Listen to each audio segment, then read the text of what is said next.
436 people were killed by a single tiger. For 7 years, she hunted people across 2 countries. Averaged out, that comes to more than 1 person every single week. Experienced hunters were sent to stop the tiger, and they failed. An entire army was sent after her, and the best it could do was chase her somewhere else. She still holds the Guinness World Record as the deadliest individual animal in recorded human history. But why did any of this happen? Why would an ordinary tiger, an animal built to avoid us, start hunting people instead? A wild tiger, left alone, wants nothing to do with you. Given the choice, it will spend its entire life staying as far from people as it possibly can. And buried inside all of this is a stranger question. Was this tiger ever really the monster everyone believed she was? Her story takes place in the foothills of the Himalayas, in a region of northern India called Kumaon. Steep, forested hills, small villages scattered far apart, and people whose entire lives were tied to those trees. You went into the forest to cut your firewood. You went in to gather grass for your livestock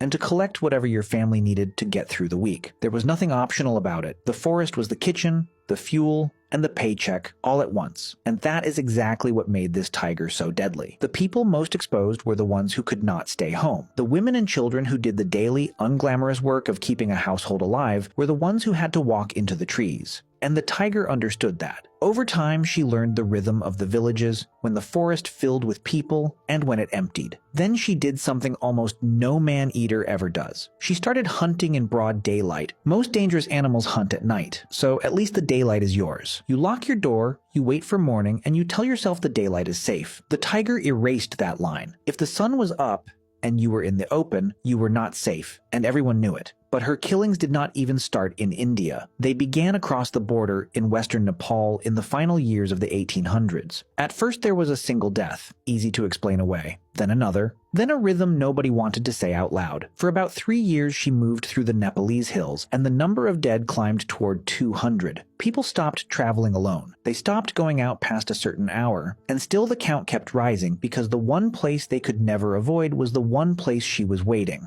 Eventually, the authorities in Nepal ran out of options and sent in an organized force of men to drive her out for good. They never killed her. They never even managed to corner her. All they did was push her across the river that formed the border.